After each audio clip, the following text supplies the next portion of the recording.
What's up, everyone? It's your boy. It's Johnny the 5'8" here, and today I'm going to be giving you my WrestleMania 41 review. Let's talk about it. First match, we got Jey Uso versus Gunther. I gave this match a 3 out of 5 rating. It was a good match. It had good wrestling, good heat, but I feel like it lacked that WrestleMania feel and tension. Like, I didn't really feel it was a WrestleMania, event. I felt like it was more like a SummerSlam pay-per-view or like a Survivor Series pay-per-view. And it had a terrible finish with the submission victory by Jey Uso. It just was unnecessary. He could have just won with the Uso splashes. I give it a 3 out of 5 rating. All right. Next match, we have World Tag Title match. We got the New Day versus the War Raiders, who were the tag team champions at the time. The New Day won. I gave this match rating a 2 out of 5.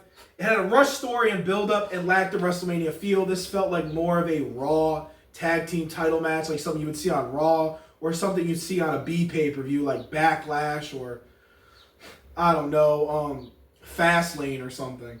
So, yeah. And then match 3 was Cargill versus Naomi. I gave this one a 4 out of 5. This was a good match. Had good heat, good story, good wrestling, and it had a WrestleMania feel. It felt like a WrestleMania storyline, a WrestleMania match, you know? So, yeah, 4 out of 5 for that one. Then we have the U.S. title match between Jacob Fatu and LA Knight. I gave this match a 3 out of 5. Good match, good finish. Next, we're going to get into number 5 here. We got El Grande versus Rey Fenix. I gave this match a 1 out of 5. Terrible story, bad booking. For one, this just makes Chad Gable look like such a bad heel, such an unserious heel. Somebody that can't be taken serious as a threatening bad guy in the mid-card division. It just makes him kind of seem like really, weak. If he's doing this El Grande Americano gimmick where he's putting on a luchador mask, doing a luchador parody. It just doesn't make his character of Chad Gable seem serious. Or like he really is a threat.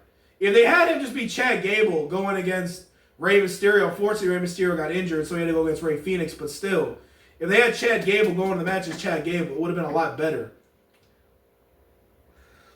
Not a WrestleMania type match. This did not feel like a WrestleMania type match. It felt like a Raw or SmackDown match. I mean, I felt like they could have put the SmackDown tag titles in this spot and it would have been a lot better. 1 out of 5 for this match rating. El Grande won. Number 6, we have WWE Women's title between Tiffany Stratton and Charlotte Flair.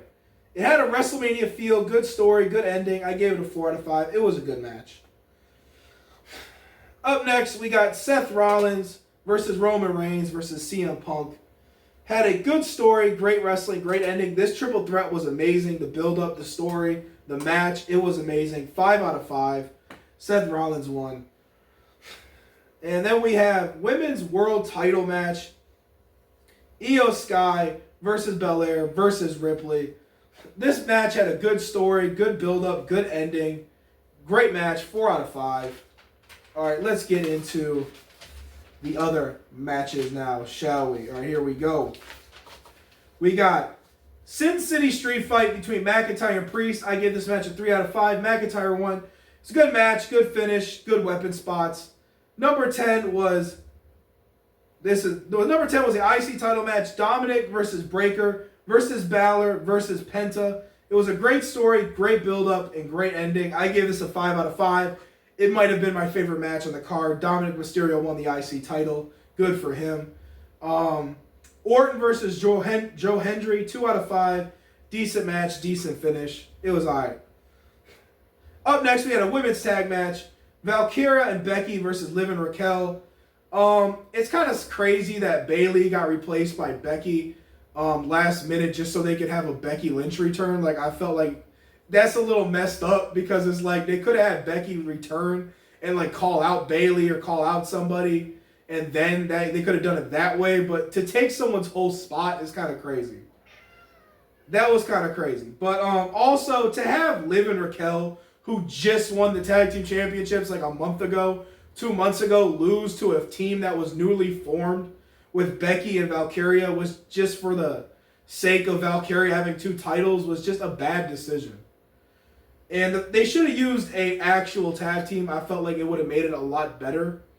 So I give this match a 2 out of 5. The wrestling was decent overall. All right, now let's get to number 14. We have the undisputed WWE title, Rhodes versus Cena. I gave this match a 3 out of 5. Great build, great story. I will say the match was kind of disappointing. I felt like Cena and Cody could have done a little more, could have done some more cool spots, could have like made the match last a little longer than they did. Like, you know, do some more big moves, do some, you know, cool things.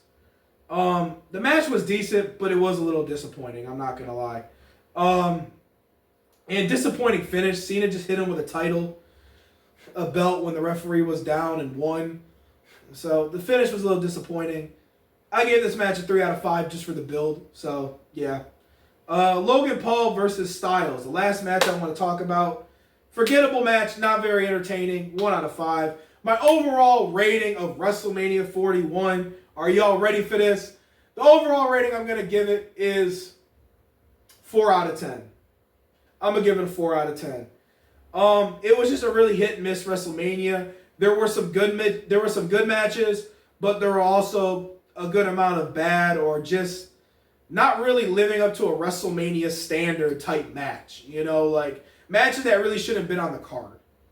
So, yeah. I'm going to give it a 4 out of 5. Thank y'all for watching. Peace.